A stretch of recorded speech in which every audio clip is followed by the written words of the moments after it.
mi terapeuta hace muchos años me dijo que yo tengo una cosa que se llama el síndrome del superhéroe. ¿Sí? Entonces yo tengo que salvar el mundo. Pregúntese siempre por qué. Si no se pregunta por qué, está comiendo vidrio y no sabe. Pregúntese siempre por qué. Siempre todos los medios tuvieron intereses. Los periódicos, que eran los medios tradicionales de este país, tenían una afiliación política. Este es liberal, este es conservador. Si tenemos consumidores más responsables, esos son los consumidores, o los hinchas, son los que pueden de verdad cambiar el fútbol. El fútbol no lo vamos a cambiar los periodistas. El fútbol lo pueden cambiar los hinchas.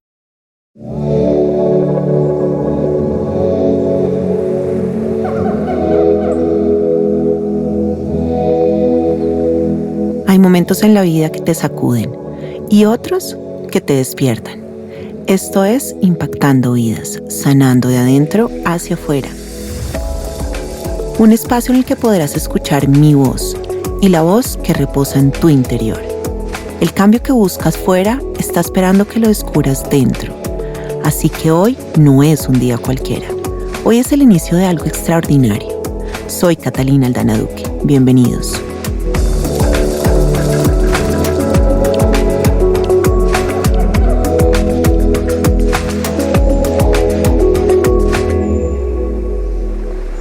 Hoy en Impactando Vidas tenemos a alguien que ha elegido mirar lo que otros prefieren tapar.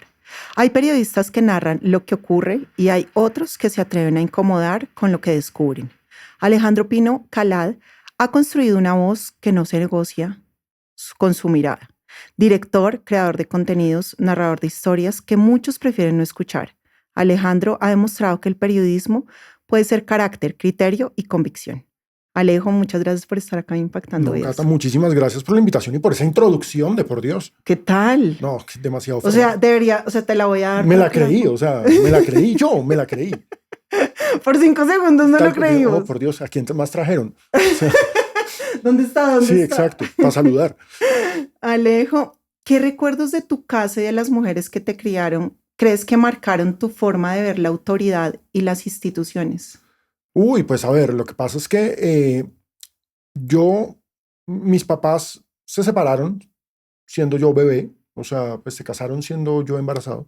O sea, ¿Tú embarazada? Pues exacto, o sea, se casaron porque quedaron embarazados, entonces pues obviamente eso no duró un carajo. Yo tenía como 1 año y medio cuando ellos se divorciaron, ¿no? Y yo me crié en la casa de mi abuela, entonces a mí me crió mi abuela. Sí, entre mi mamá y mi abuela, obviamente mi mamá trabajando, etcétera, pero pues yo llegaba al colegio a donde mi abuela, con mi abuela siempre tuve una vinculación muy particular, entonces era una figura de autoridad, era una figura de orden, era una figura de esa forma de dar cariño de las personas de antes que no lo decían muy de frente, pero hay sopa. Sí, exactamente. Sí, hay frijoles. Le da uno rejo con la chancla, pero... No, a mí jamás, o sea, la única vez que tratando de darme rejo, mi mamá se descachó con la correa, mi mamá lloraba pegándole al colchón y yo lloraba al lado, porque no me acuerdo qué hice al lado, pero no me tocó ni una vez, pero... ¿Nunca te dieron rejo? No, jamás. No puede ser. Por eso, vea. Sí, vea, den rejo. Den rejo, por favor. Den rejo porque si no... No, o sea, mucha autoridad, sobre todo mucha conciencia de... Sí, es que mi mamá es psicóloga, entonces mi mamá me educó muy autónomo, independiente, pero sea responsable de las cosas que hace.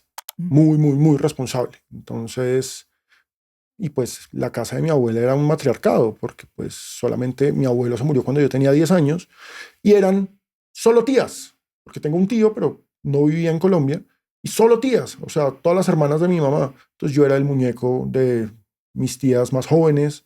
Yo era el que vestían, al que disfrazaban, al que le cortaban el pelo, al que trasquilaban. Ahí empezó todo. Pero no, siempre una presencia femenina muy fuerte, mucho respeto, mucho hacer caso. Yo hago caso. ¿Tú haces caso? Yo hago mucho caso. A ellas.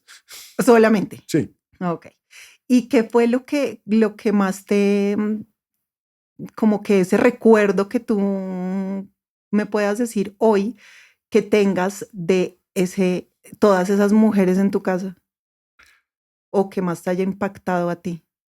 Pues digamos que a mí es como un chiste interno de la familia y es la familia siempre, o sea, mis Calad, siempre funcionaron muy como el padrino. Entonces mi abuela era Don Vito. se hacía lo que mi Lo que abuela decía. dijera. Y mi abuela protegía a toda la familia. Sí, el nido, nadie se podía meter con el nido. Todo este dentro del nido se maneja, se negocia, pero nadie se puede meter con el nido. Mi tío, el que no vivía en el país, era Michael, o sea, él es el que manda, ¿sí? Estando afuera.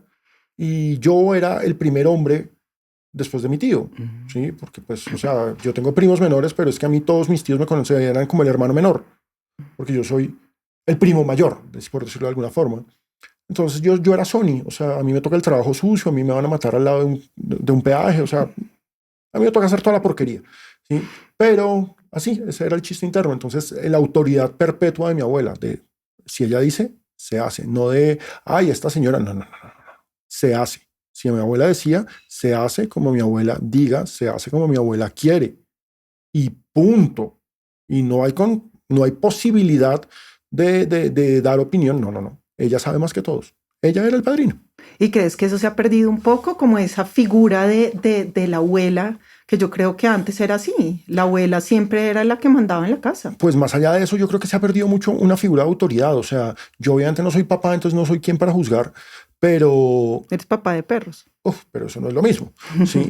Y si fuera lo mismo, estoy jodido.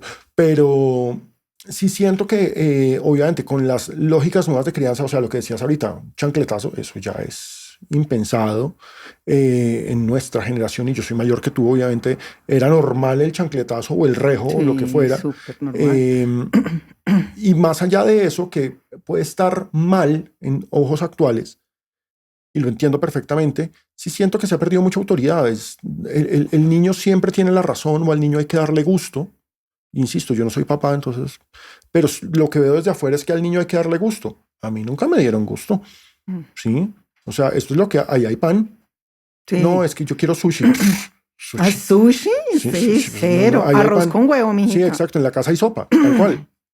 Entonces, siento que sí se ha perdido mucho la lógica de autoridad. Obviamente, son otras formas de crianza mucho más sanas, asumo, menos tóxicas que antes, pero sí hay una falta de autoridad que genera al mismo tiempo, y a esto sí lo digo, no como papá, pero sí como profesor.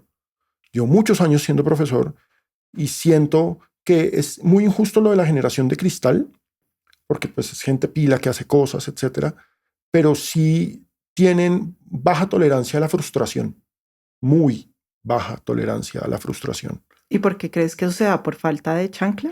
No sé si es por falta de chancla y no soy capaz de decir eso, pero sí por un no en momentos determinados. Aprender a decir no, no. He tenido generaciones de estudiantes y he visto cómo es como una caída en que la frustración, no son capaces de recibir una mala nota, no son capaces de críticas, y yo no soy precisamente el tipo que los insultan, que los va, no, ¿Seguro? pero sí, sí, muy seguro, pero hay baja tolerancia a la frustración. Sí, eso es cierto. También lo he visto de esa manera y de pronto creo que lo que tú dices es porque las cosas han sido más fáciles y de pronto los papás de esta generación dicen, pues es que a mí como me pasó eso, Yo no quiero yo no quiero que mis reproducir hijos. eso, tal cual, normal. Exactamente. E insisto, es una, no sé, paternidad y maternidad más sana, ¿sí? Más preparado, hay más valores sentimentales. Uno, en últimas, uno es la cebolla de Shrek, ¿sí? Ujú. Muchas capas complejas, ¿sí? Uno todavía le cuesta el te quiero y decirle o sea, entre hombres, el no te quiero, eso es una vaina súper complicada. Y eso que somos la generación como que rompe esas aguas, ¿sí? Pues, mi abuelo, hombres mayores, en partes afectivas con otros hombres, cero, Cero. ¿sí? Cero.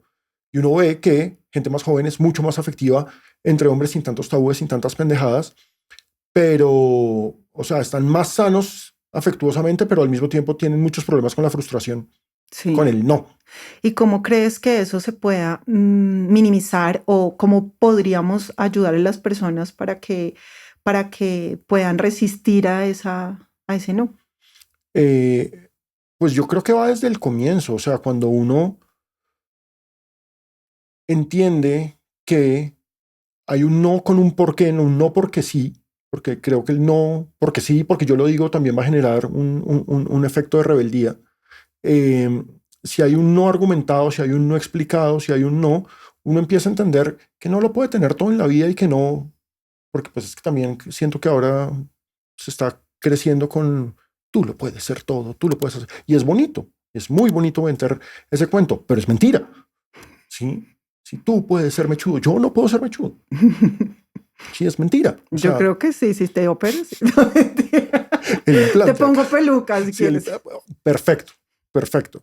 Pero sí siento que esos problemas de frustración, no voy a decir que es malcrianza, para nada, pero sí siento que hay toda una crisis de personas jóvenes con eso, con la frustración. Es decir, lo más importante es el entendimiento, es decir, el conocimiento. O sea, si uno tiene conocimiento de lo que ocurre, ya la acepta. cabeza... Exactamente. O sea, si ya uno entiende, acepta. Ok, buenísimo. Y hablando de esto, ¿quién te enseñó a cuestionar o quién te mostró el valor de la palabra? Uy, mi abuelo. O sea, cuando yo era muy pequeño, pues me dejaban con mi abuelo. La forma de cuidarme de mi abuelo era, mi abuelo tenía una muy buena biblioteca. Y lo que hacía Tarán, y lo que hacía mi abuelo era que me ponía a leer. Y me enseñó algo que era fundamental, y es, si no entiende algo, pregúnteme. Y si no entiende algo, ahí hay una enciclopedia y ahí hay un diccionario, busque. Entonces, ¿por qué es? ¿Por qué es? ¿Por qué es? Mi abuelo me estimuló mucho el por qué. O sea, ¿por qué pasa esto? ¿Por qué pasa esto? ¿Por qué pasa esto? Y me hacía pruebas, era su forma de jugar conmigo. Esa y obviamente ponerme a hacer jardinería. Pero pues como el jardín no se tiene que arreglar todos los días, entonces pues era la forma del tiempo libre de mi abuelo. Entonces...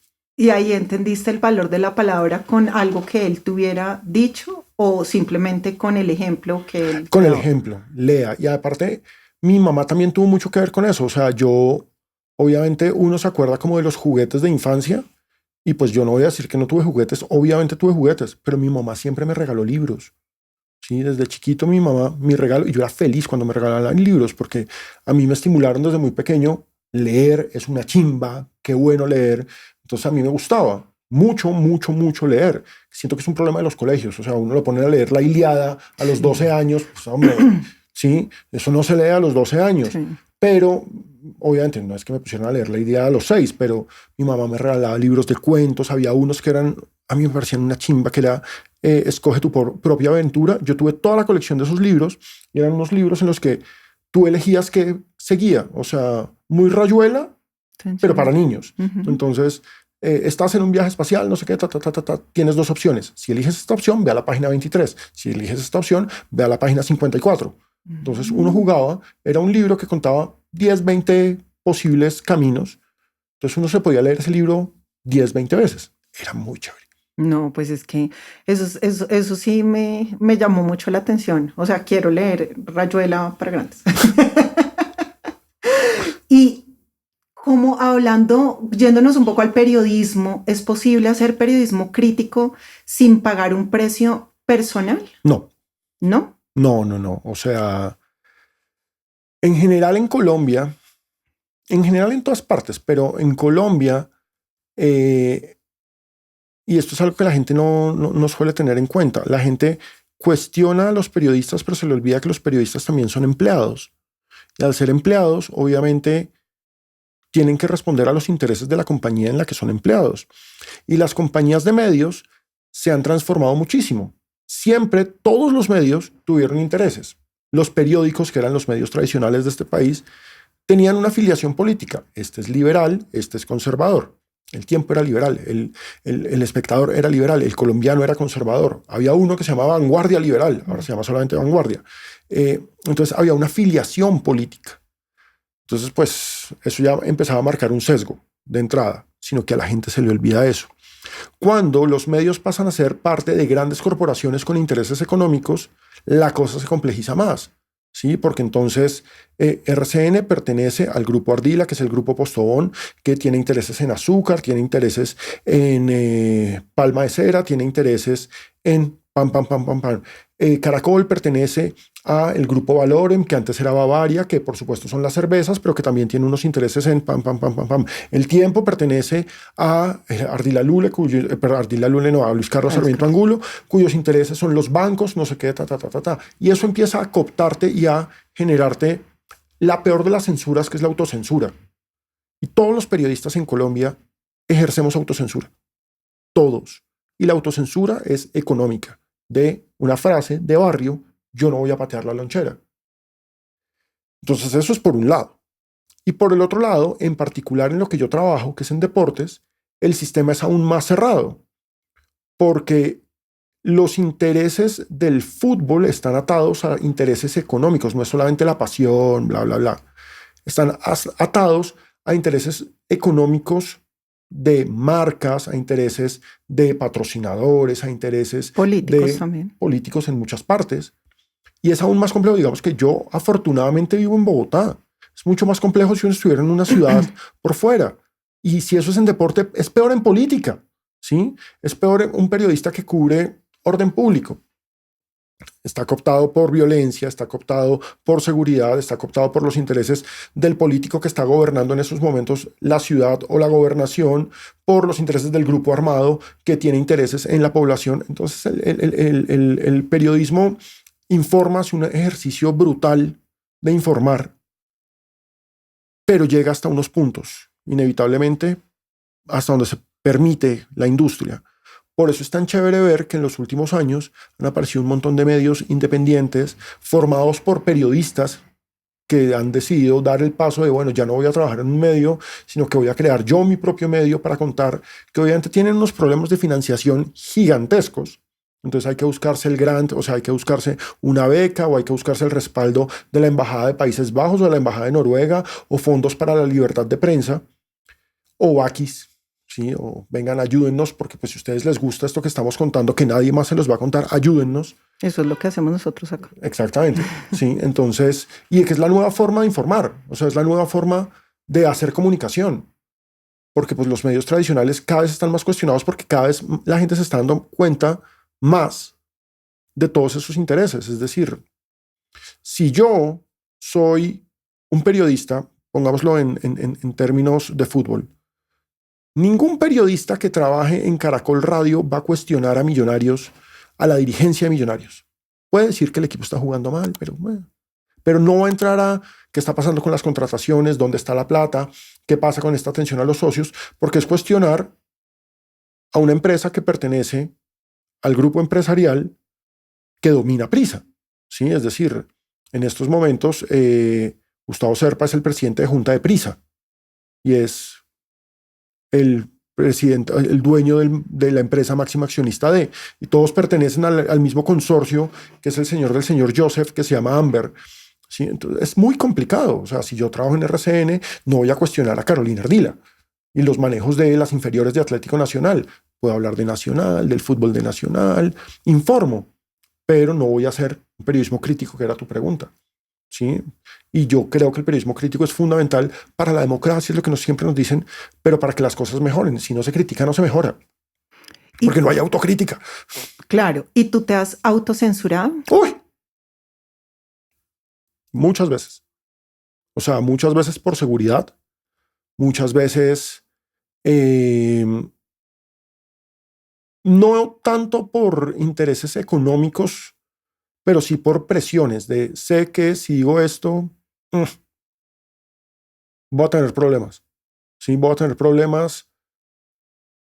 Digamos, hay una vaina que es la responsabilidad. Uno no dice nada que no pueda demostrar y uno no dice nada que no pueda, que no tenga las pruebas y demás. Entonces, no puede decir eso cuando tiene el aparataje argumentativo para demostrar.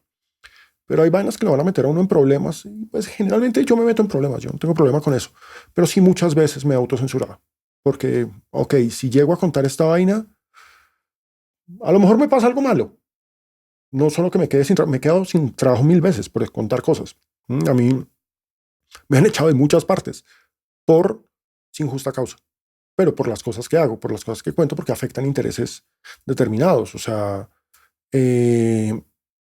entonces como que uno empieza a medirlo, pero de todas formas yo suelo ir bastante de frente. Es decir, ¿te consideras un periodista independiente? Sí, claro, yo me considero un periodista independiente. Yo trabajo por medio, yo soy el director de un medio, De y que es Publimetro. Publimetro, Ujú. exacto. Por supuesto, Publimetro tiene unos intereses. Publimetro, digamos que tiene una ventaja para mí, y soy muy agradecido con haber llegado a Publimetro, porque Publimetro pertenece a un grupo internacional. Entonces, no hay presiones locales. Claro, hay unas presiones de anunciantes. Sí, hay unas presiones de anunciantes. Yo tengo clarísimo qué anunciantes, o sea, qué patrocinadores, qué publicidades no van a llegar a Publimetro, ni siquiera por cosas que Publimetro haya publicado, sino por cosas No que por yo he ti. dicho. ¿Sí? Y en Publimetro igual publicamos, y nos han llegado desde mensajes de gobiernos locales hasta mensajes de grandes patrocinadores. Vengan, bájese eso. ¿Y por qué me voy a bajar eso? Porque está afectando a la marca, pero lo que dice ahí es cierto. Claro, ya como me conocen, ya la toreada es diferente, pero en un comienzo yo me acuerdo, una marca llegó a exigirnos que teníamos que bajar eso, y yo, ¿y por qué tenemos que bajar eso? Porque está afectando a la marca y no vamos a volver a pautar con ustedes. Y yo, ok, entonces usted lo que está haciendo es una amenaza. ¿Sí? Nos está amenazando que no vuelve a invertir con nosotros si no publicamos cosas que sean favorables a usted. Claro, como suelen hablar con esos tonitos, y en general la industria dice, no, sí, no puedo perder este patrocinio, no puedo perder. Cuando yo le dije, usted me quita la pauta y yo le cuento a todo el mundo que Que nos usted me quitaron la pauta está por esto. amenazando. ¿Sí? No, no, no, Alejandro, yo no, me importa un carajo, quítenos la pauta. Yo a usted le armo un escándalo, y le armo un escándalo gigante. Sí, un escándalo gigante, y su marca se va a la mierda. Yo quedo como un príncipe. No, pero Alejandro, démonos pasito. Y yo, listo, démonos pasito. La nota no se quita. Si usted quiere, total, era una nota contrastada, y ellos habían decidido no dar declaraciones. Si ahora quieren dar declaraciones, las publicamos gustosos. Y dieron declaraciones, y efectivamente no nos volvieron a meter en planes de publicidad. ¿Y de dónde nace esta adrenalina como de yo me meto en problemas y sin problema? Pues lo que pasa es que estoy hablando con Como una de terapeuta. dónde. Entonces, mi terapeuta hace muchos años me dijo que yo tengo una cosa que se llama el síndrome del superhéroe. Ujú. ¿Sí? Entonces yo tengo que salvar el mundo. Y pues es una idiota, no se ría. ¿Sí? Se ríen por allá. ¿Sí? Ya sabemos que se ríe de mi chat del barrio, pero, Es lo mejor el chat del bar. pero Paréntesis. sí, o sea, yo tengo el síndrome del superhéroe. O sea, he tratado de trabajarlo en terapia, pero es como una necesidad de arreglar. Ya entendí que yo no voy a cambiar el mundo, ya lo entendí. Ya entendí que ni siquiera voy a salvar el fútbol. Ya entendí que ni siquiera voy a salvar a Publimetro, que lo máximo que puedo hacer es salvarme a mí. Eh, pero hay vainas que yo siento que se tienen que hacer, sobre todo porque me gustan mucho. Yo, por ejemplo, amo el fútbol, y el fútbol es un pozo de corrupción gigantesco Aquí en todos en lados. todas partes. Exacto. Yo no voy a cambiar el fútbol, yo no voy a salvar el fútbol, pero sí puedo hacer que sea un poquitico mejor. Y con ese poquitico mejor siento que hay ganancia. Sobre todo puedo hacer, el fútbol en últimas es un producto de consumo. Si tenemos consumidores más responsables, o sea, hinchas que entiendan, y es muy difícil que un hincha entienda. Sí, es muy, muy, muy difícil que un hincha entienda. Si tenemos consumidores más responsables, esos son los consumidores, o los hinchas, son los que pueden de verdad cambiar el fútbol. El fútbol no lo vamos a cambiar los periodistas. El fútbol lo pueden cambiar los hinchas, pero necesitamos hinchas informados.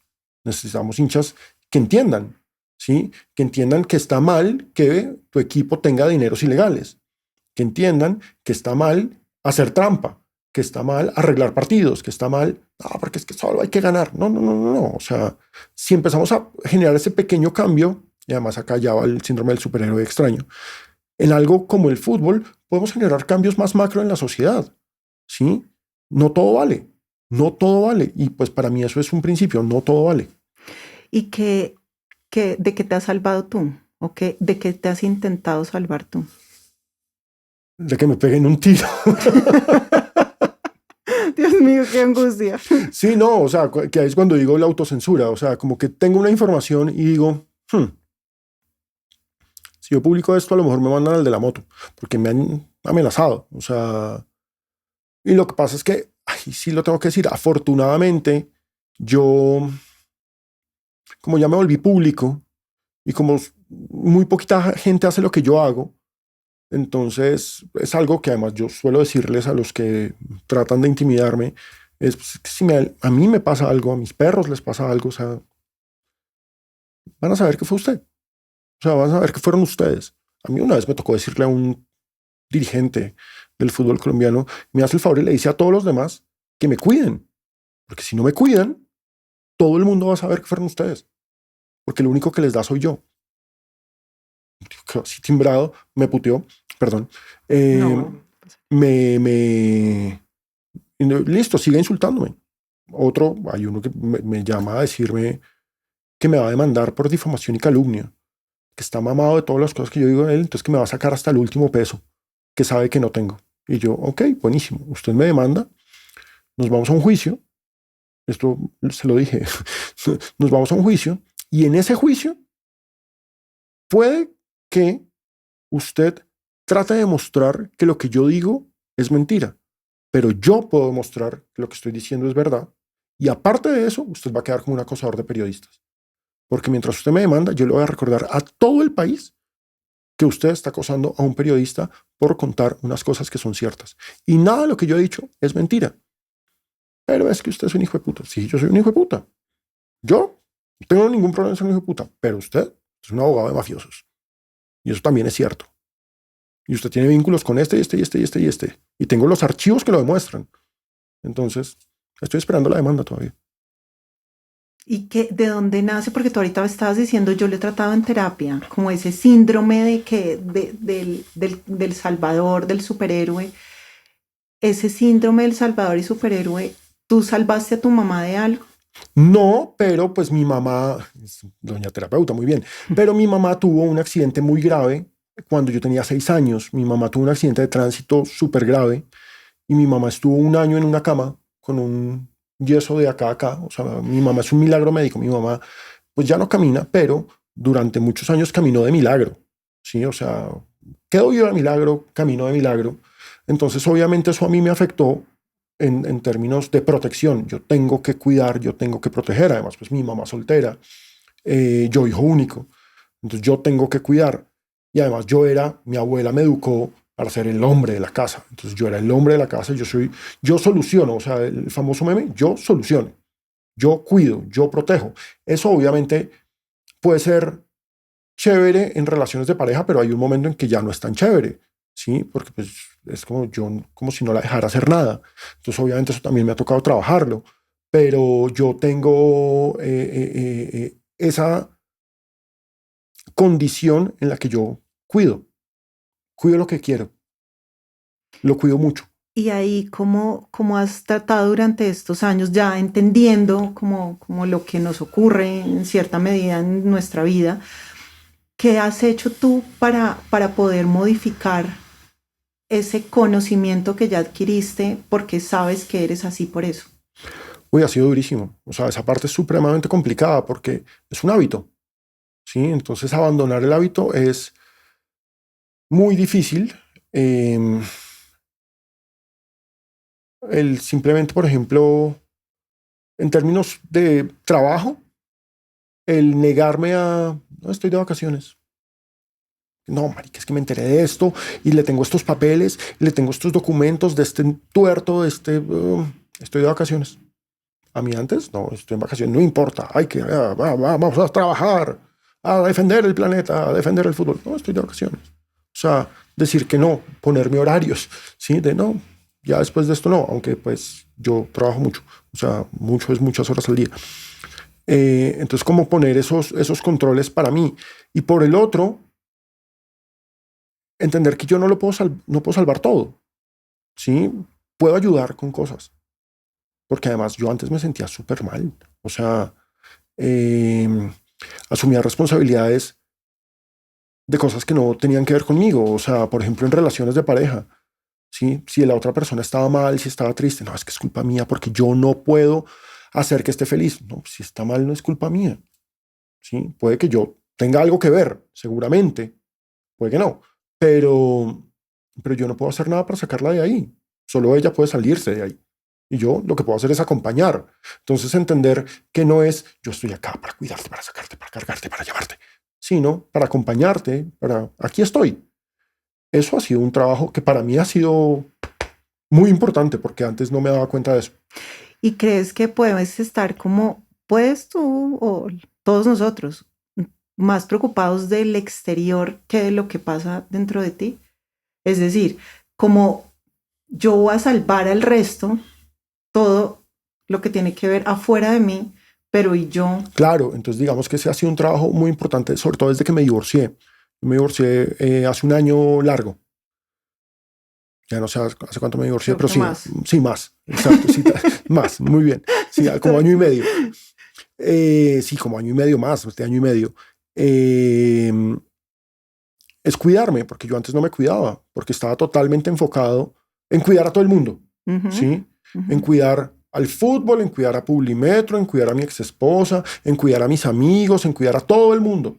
Entonces es empezar a sacar tiempo para mí, tiempo para hacer ejercicio, tiempo para, me quiero ir a ver una película, me voy a ver la película, tiempo para, o sea, para cosas tan simples como No quiero hacer no nada. quiero hacer nada, me voy a echar, ¿sí?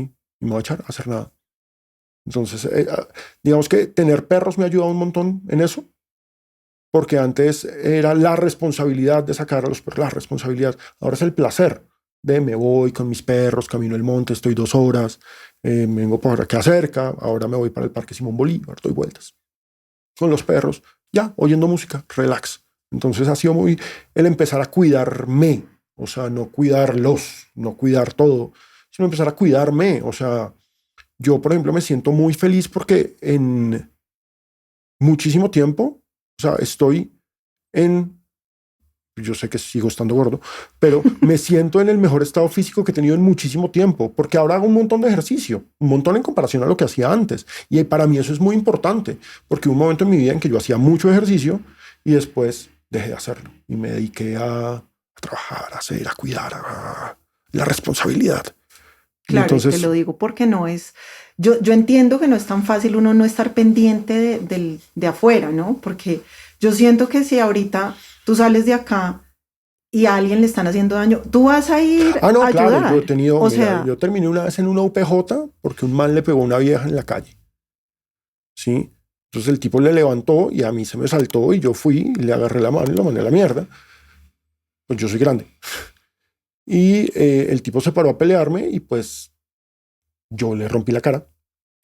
Y de pronto me están pegando por detrás y era la vieja dándome carterazos. Entonces, claro, yo con esta mano tengo al tipo, con esta mano tengo a la vieja y como que, oh, por Dios, ¿qué ¿qué hice? estoy haciendo acá? Sí, ¿qué hice?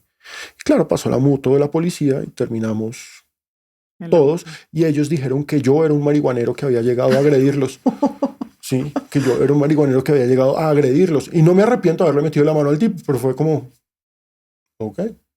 Claro, y ahí uno que dice, de pronto no, pues yo no tengo Nada que ver ahí. exactamente. Pero de todas formas, yo, síndrome del superhéroe, Ujú. la injusticia.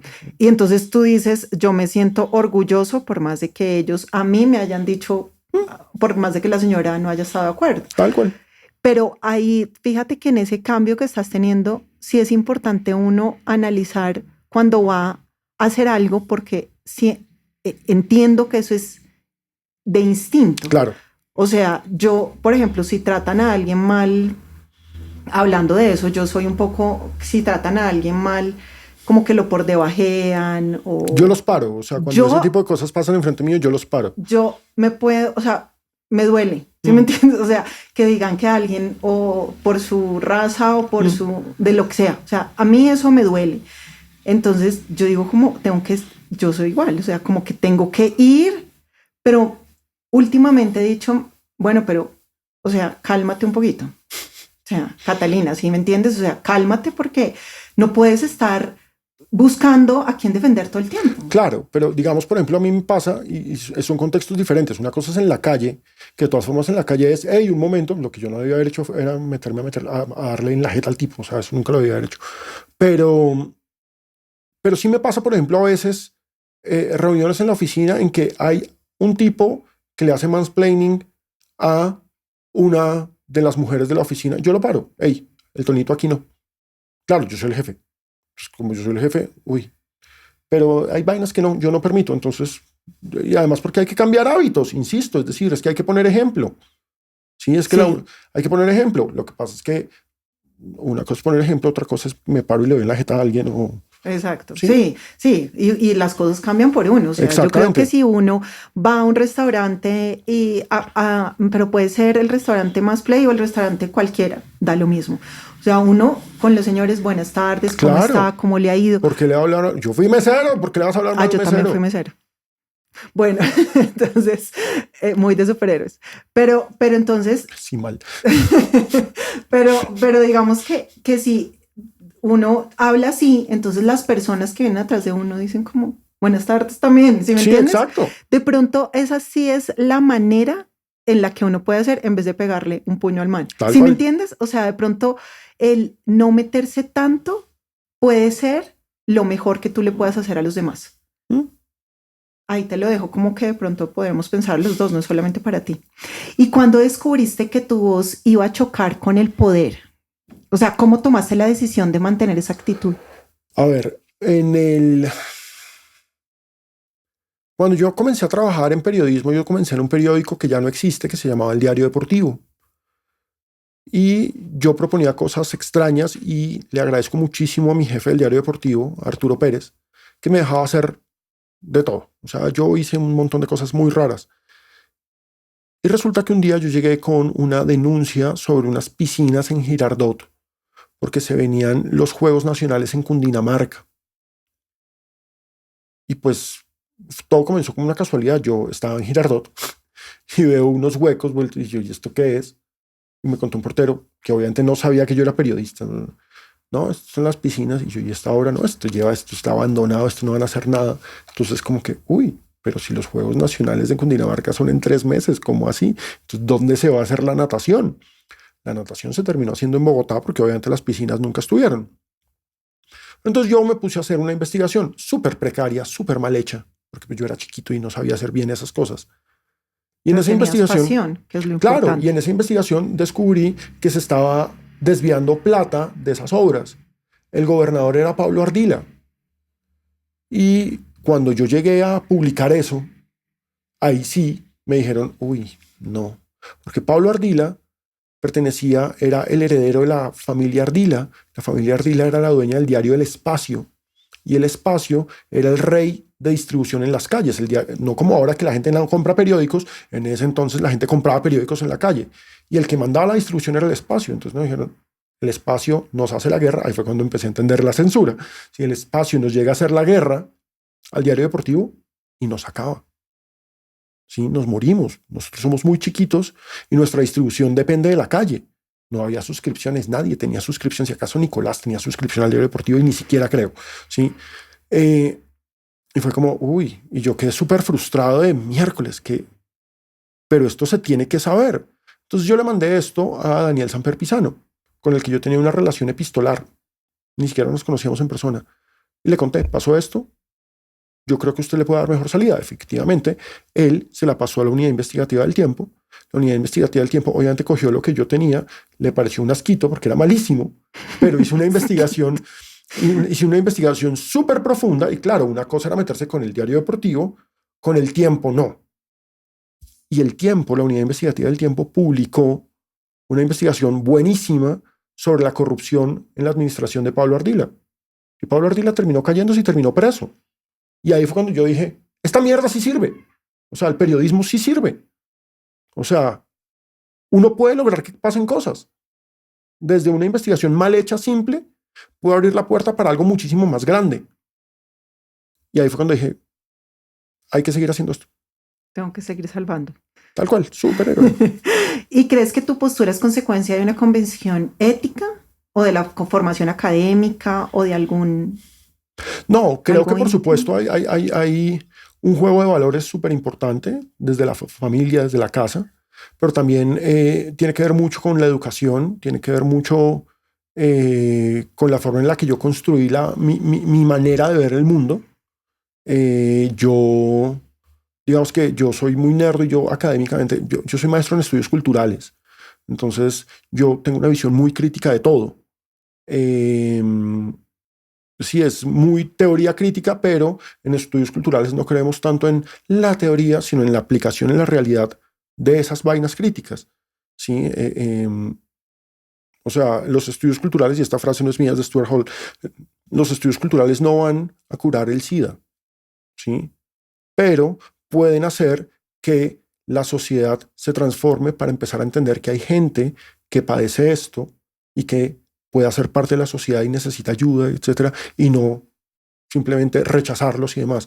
Yo creo mucho en eso, ¿sí? Es decir, en que abrir cabezas puede cambiar el mundo. Y lo que me gusta es abrir cabezas, no me refiero al señor al que le di en la jeta, pero me gusta abrir cabezas simbólicamente. Sí. Polémicas declaraciones. Y hablando de todo este recorrido que has tenido, ¿qué tan alto ha sido el costo de esta lucha? Pues sobre todo en términos de estabilidad laboral, o sea, yo he salido por las cosas que he denunciado del diario deportivo. El del diario deportivo fue peor, fue diferente, porque no fue por una investigación periodística, sino porque el diario deportivo estaba intervenido por la Dirección Nacional de Estupefacientes, porque los dueños los dueños originales habían sido parte del cartel de Cali. Sí, pues como todo permeado por el narcotráfico en este país. Entonces la Dirección Nacional de Estupefacientes intervino el diario deportivo y en una jugada asquerosa de un director nacional de estupefacientes que ahora está preso por corrupción, porque era un corrupto, el tipo lo estaba dejando quebrar. ¿Para qué? Para que un beneficiario político de él, un socio político de él, se quedara con la marca gratis. Entonces los trabajadores del diario deportivo armamos una protesta y pues no había sindicato. Pues yo no estaba en el sindicato, pero por mi cargo, yo era el jefe de redacción, tenía como una voz y aparte pues soy bastante altanero. Entonces terminé yo en la oficina del director nacional de estupefacientes diciéndole que era un ladrón y que era un hijo de puta. Entonces, claro, me mandaron sacar con la policía y al otro día me echaron. Entonces fue como... Pero, entonces por eso digo, eso no tiene que ver con mi trabajo, tiene que ver con lo otro. Pero en mi trabajo sí, a mí me han costado muchos trabajos, buenos trabajos, trabajos que me gustaban mucho y que me divertían mucho, hacer críticas contra la dirigencia del fútbol colombiano. O sea, denuncias que siempre han sido resueltas con indemnizaciones, es decir, de usted se va acá sin justa causa, pero pues detrás están directivos que han pedido mi cabeza. Es como, bueno, listo, ya sé cómo es el juego. Por eso es que estoy tranquilo en Publimetro, porque la cabeza que tienen que pedir es la mía y a quién se la tienen que pedir, a mí. Pues todavía no estoy en disposición de poner mi cabeza en ninguna parte, porque yo soy el director en Colombia Publimetro, entonces como... Si el fútbol y el poder desaparecieran mañana, ¿qué causa defenderías con la misma intensidad? No, yo digamos que no es con la misma intensidad, pero yo sí defiendo muchas causas sociales. O sea, yo creo firmemente en muchos temas de inclusión, en muchos no, yo creo firmemente en la inclusión. Eh, las luchas de las personas LGBTI más, soy gran amigo y vocero y me parece supremamente importante. Eh, Creo firmemente en el he for she, o sea, yo creo que los hombres con la posición privilegiada que nos ha generado la estructura de poder, el patriarcado, como le quieras decir, tenemos la responsabilidad de abrir las puertas para que las mujeres estén a nuestro lado o incluso encima. Entonces, yo esas cosas las defiendo. Lo que pasa es que lo visible, lo público y con lo que trabajo y me gano la vida es con el fútbol. Pero yo sí hago eso. Yo sí hago muchas cosas. Sí. Sí, o sea, yo defiendo muchas causas, no Sí. solamente el fútbol y el poder. ¿Y quién ha impactado tu vida y qué parte de ti cambió para siempre gracias a esa experiencia? Uy, digamos que ha habido como diferentes puntos como de gran aprendizaje. Cuando ahorita te decía de la relación epistolar que tuve con Daniel Samper Pisano, él vivía en España y yo lo entrevisté para el diario deportivo. O sea, no en persona, yo lo entrevisté por correo, como ta. Entonces empezamos a escribirnos, yo le mandaba cosas, él me las corregía. Y alguna vez le pregunté que por qué él no se había dedicado al periodismo deportivo. Y entonces él me respondió algo que me pareció maravilloso y que fue como para mí, a partir de ahí, un norte. Y es que usted, ¿quién le dijo que yo no soy periodista deportivo? Yo, o sea, ¿por qué? Porque él había hecho cubrimiento en Tour de Francia, en mundiales de fútbol. Yo le pregunto, ¿y por qué no? Y me dijo, es que yo soy periodista deportivo, yo soy periodista político, yo soy periodista económico, yo soy periodista de sociales, yo soy periodista de farándula, yo soy periodista, punto. Fue como, ok, es absolutamente lógico, es absolutamente fácil, pero es como, claro. Y digamos que ya con la vida académica que llevé, entendí mucho más claro la transversalidad del asunto. Es que es imposible para mí que alguien, sobre todo si trabajamos en esto, no entienda el peso político del Junior de Barranquilla, por ejemplo, o no entienda el peso económico de la Selección Colombia. Estamos en año de mundial. Este es el año en el que la economía tiene una activación gigantesca entre mayo, junio y julio. Es el año en que más televisores se venden. O sea, año de mundial es año en que más televisores se venden. Pero no solamente eso, se genera un estado de ánimo tal que hay consumo elevado. Claro, lo primero que la gente va a pensar es de chupe, pero no solamente de chupe. En estos meses se van a dar cuenta que de la marca de arroz a la marca de carros van a poner banderitas de Colombia porque estamos en el mundial. Es que no solamente se trata del juego, hay muchas vainas que trascienden al juego y que generan unos impactos sociales y económicos.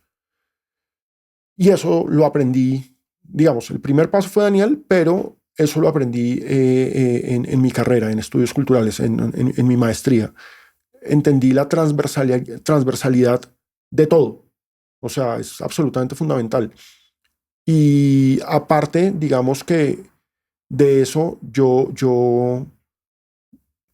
creo que no puedo obviar lo que contaba ahora de mi abuelo. O sea, usted aprenda, ¿sí? Usted entienda. Pregúntese siempre por qué.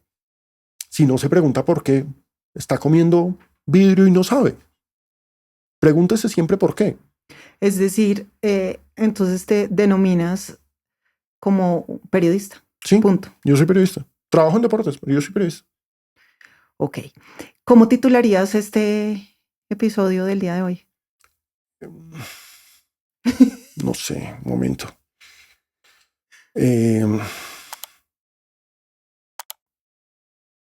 No sé, como los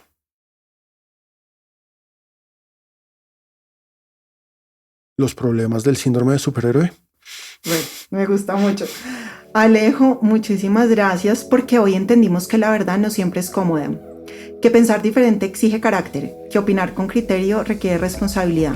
Impactar vidas también es eso, atreverse a hablar, pero también aprender a escuchar, cuestionar lo que consumimos y preguntamos, ¿qué emociones están moviendo nuestras opiniones? Porque cuando dejamos de repetir discursos y empezamos a pensar por nosotros mismos, recuperamos algo muy poderoso, nuestra libertad interior. Gracias, Alejo, por esta conversación y a ustedes, gracias por estar aquí, porque impactar vidas empieza cuando decidimos vivir en auténtico. Gracias, Cata. Este episodio suena como suena gracias al talento de Felipe Gómez Mejía, productor de audio, quien no solo escucha, sino que transforma cada silencio en emoción. Si estás atravesando un momento difícil o algo de lo que escuchaste aquí tocó tu corazón, escríbeme por mensaje directo en Instagram como @bytrefri o comenta en este episodio. Soy Catalina, la guía que tu alma pide en silencio. La dirección, producción y edición estuvieron a cargo de Catalina Aldana Duque. La música, grabación y edición audiovisual fueron obra de Felipe Gómez Mejía. Feel it. Si este episodio te gustó, apóyanos en nuestra vaca y ayúdanos a seguir creando contenido que impacta vidas. Nos escuchamos en el próximo episodio.